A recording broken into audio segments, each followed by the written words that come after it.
Hello, beautiful beings. Welcome to my channel. This is Aurelia from Aureliaslight, and I welcome you to another episode of Manifesting the Miraculous. I'm so excited to read the work tonight of Neville Goddard, and The Feeling is the Secret. Neville Goddard was a Barbadian American author and a mystic who wrote on the true meaning of the Bible. His teachings were based on parables, and that the Bible was teaching humanity the pathway to spiritual awakening and true salvation. His essential teaching was one's imagination is God, and that we are all God incarnated as man, and reawakening to our God consciousness through the Christ, the power and wisdom of the God within us. Very similar to the work of Joseph Murphy and Yogananda and the deep mystics that knew how powerful we are on the soul level. And once we go beyond the ego, the character that we play here, we are all profound souls playing with one another, and we can create anything we want. So if you enjoy this channel, press the like and subscribe button and comment below where you are. I would love to see who's listening in from where around the world. So without further ado, the feeling is the secret. Law and its operation. The world and all within it is man's conditioned consciousness objectified. Consciousness is the cause as well as the substance of the entire world. So it is to consciousness that we must turn if we would discover the secret of creation. Knowledge of the law of consciousness and the method of operating this law will enable you to accomplish all you desire in life. Armed with a working knowledge of this law, you can build and maintain an ideal world. Consciousness is the only and one reality, not figuratively, but actually. This reality may, for the sake of clarity, be likened unto a stream, which is divided into two parts, the conscious and the subconscious. In order to intelligently operate the law of consciousness, it is necessary to understand the relationship between the conscious and the subconscious. The conscious is personal and selective. The subconscious is impersonal and non-selective. The conscious is the realm of effect. The subconscious is the realm of cause. These two aspects are male and female divisions of consciousness. The conscious is male and the subconscious is female. The conscious generates ideas and impresses these ideas on the subconscious. The subconscious receives ideas and gives form and expression to them. By this law, first conceiving an idea and then impressing the idea conceived on the subconscious, all things evolve out of consciousness, and without this sequence, there is not anything made that is made. The conscious impresses the subconscious, while the subconscious expresses all that is impressed upon it. The subconscious does not originate ideas, but accepts as true those which the conscious mind feels to be true, and, in a way known only to itself, objectifies the accepted ideas. Therefore, through his power to imagine and feel, and his freedom to choose the idea he will entertain, man has control over creation. Control of the subconscious is accomplished through control of your ideas and feelings. The mechanism of creation is hidden in the very depths of the subconscious, the female aspect, or the womb of creation. The subconscious transcends reason and is independent of induction. It contemplates a feeling as a fact existing within itself, and on this assumption proceeds to give expression to it. The creative process begins with an idea, and its cycle runs its course as a feeling and ends in a volition to act. Ideas are impressed on the subconscious through the medium of feeling. No idea can be impressed on the subconscious until it is felt, but once felt, be it good, bad, or indifferent, it must be expressed. Feeling is the one and only medium through which ideas are conveyed to the subconscious. Therefore, the man who does not control his feeling may easily impress the subconscious with undesirable states.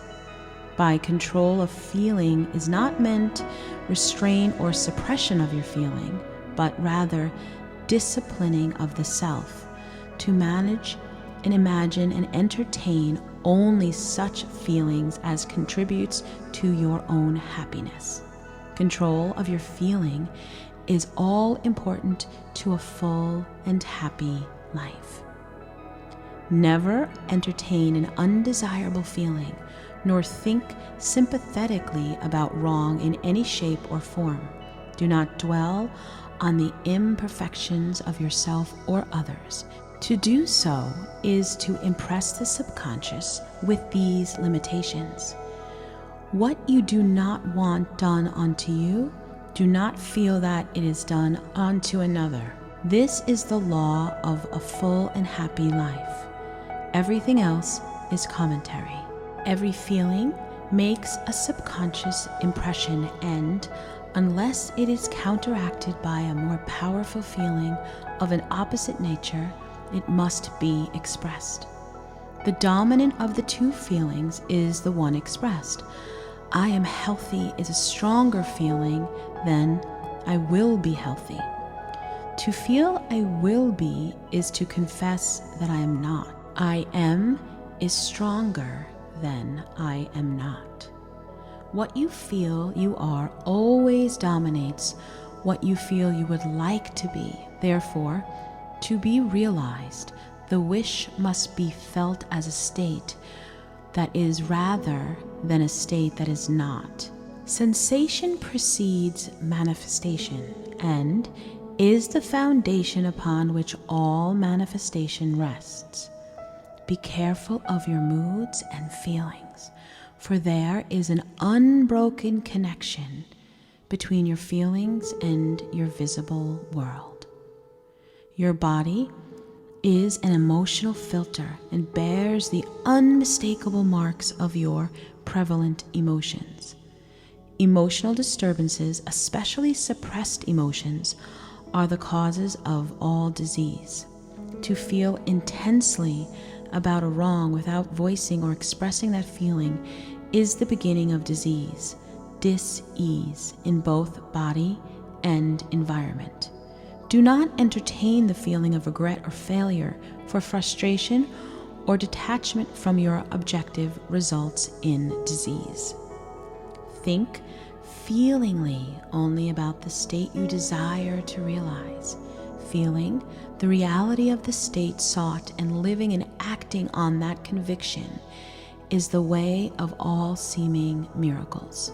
All changes of expression are brought about through a change of feeling.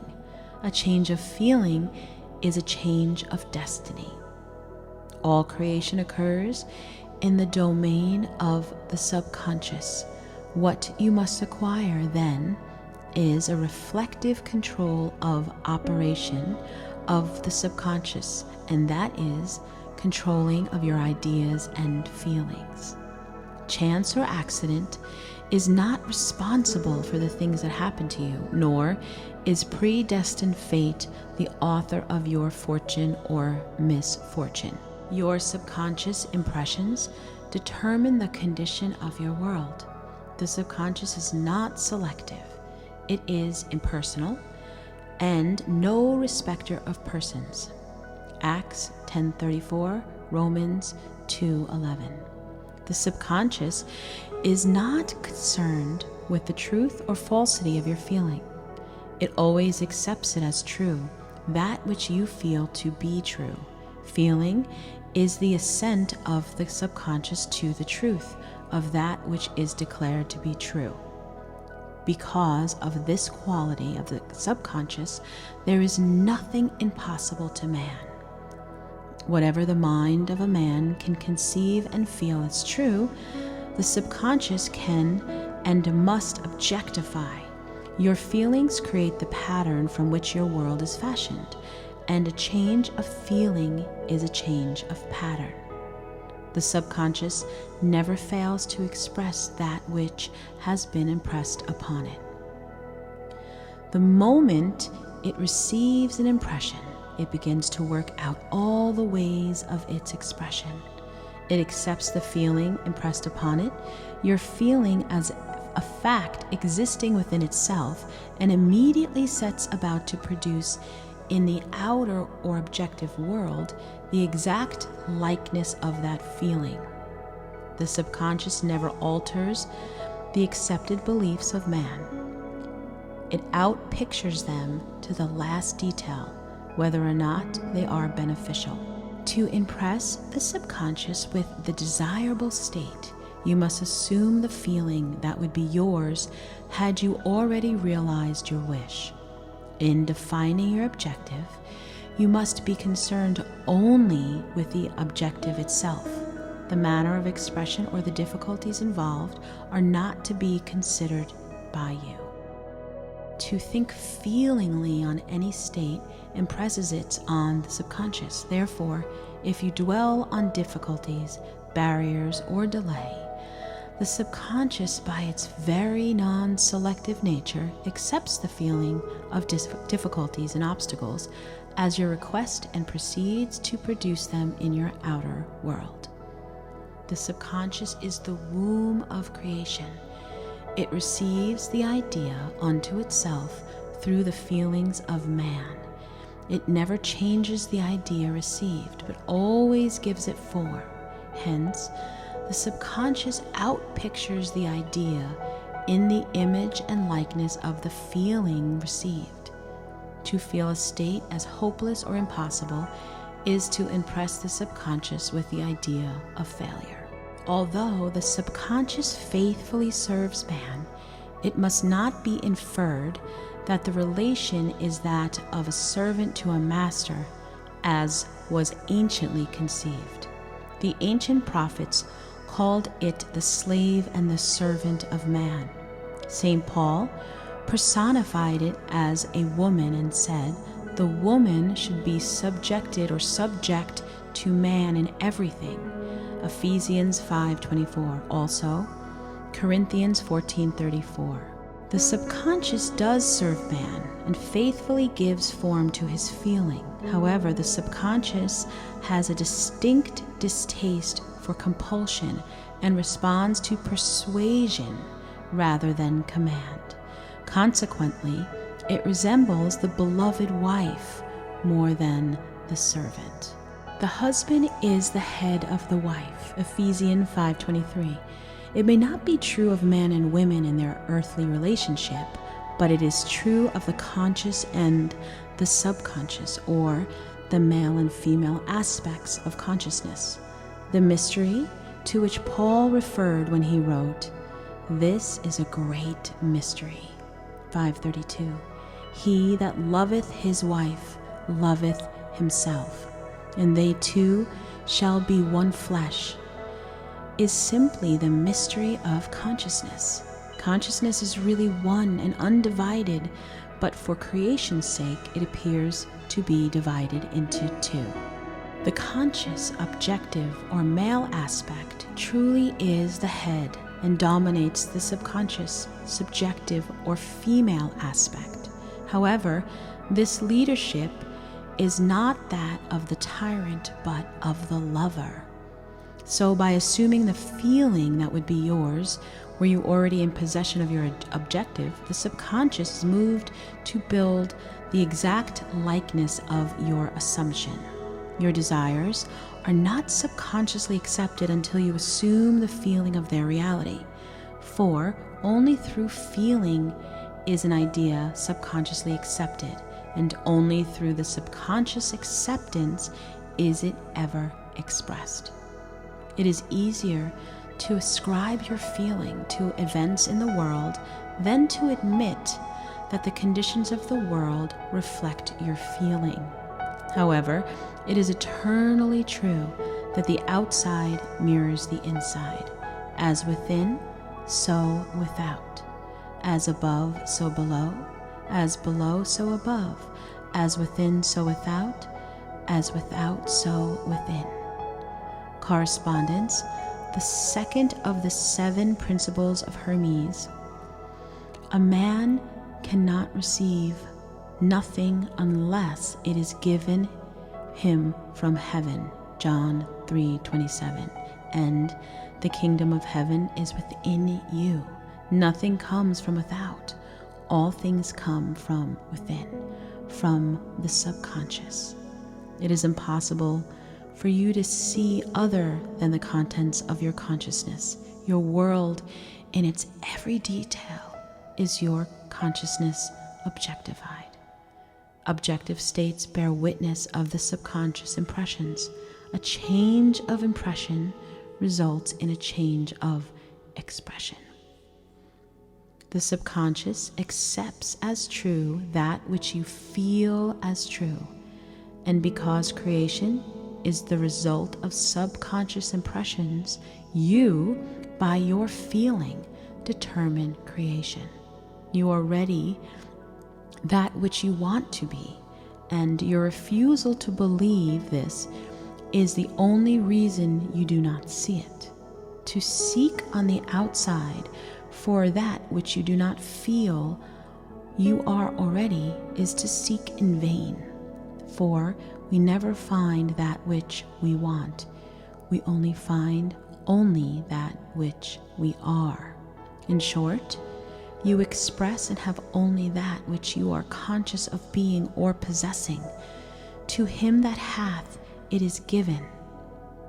Denying the evidence of the senses and appropriating the feeling of the wish fulfilled is the way to the realization of your desire. Mastery of self-control over your thoughts and feelings is the highest achievement. However, until perfect self-control is attained, so that in spite of appearances, you feel all that you want to feel, you sleep and pray to aid you in realizing your desired states. These are the 2 gateways into the subconscious. I'm going to end this reading with, once again, he who loveth his wife loveth himself. Thank you so much for being here on this episode. I love these teachings. They are profound and they have helped me on my journey.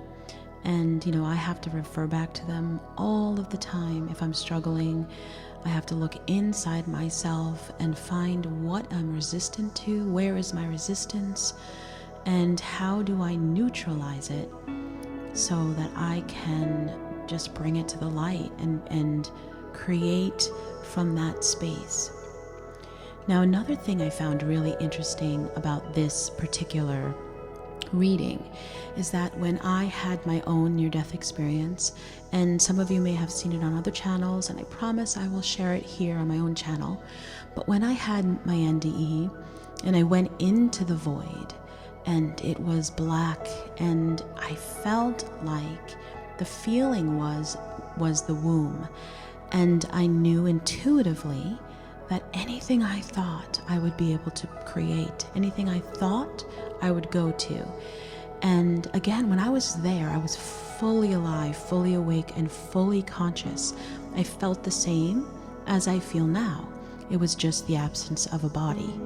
Now, in this place, in this womb, in this void, that was I believe it was outside of all realms, and it was the place where we go to like neutrality and birth ourselves into another place, another space, and another time. And so really taking space and honoring our own mind and our own feelings. I find it also interesting that the feeling part is the subconscious and the woman, and the mind, the conscious part, the one that is more logical and more direct, is the conscious. So again, the man is the direct, it's like the pointer or the place we want to go, and the subconscious is the feeling and how we get there. So it's like the power. So again, as we evolve as a collective into higher and higher states of consciousness, we each in turn help each other once we get a lesson or realize something, and each one of us become more and more self-realized. The earth shifts. So I'm so happy to have you on my own journey. And again, if you like my episodes and you like my podcasts or my music, please drop a comment below. I would love to hear from you, and consider visiting my website at Aureliaslight.com. Check out my music everywhere on Spotify, iTunes, wherever music is sold and streamed, and my Sound Academy. And this is where I teach how to become a tuning fork, a living, conscious tuning fork, so you can tune into where you are by sound, where you want to go by sound, by literally becoming who you are in an energetic tool, in an energetic musical instrument, which is what we are. Sound is the basis of creation, and we are sound. So much love to you this week, and I will see you next time.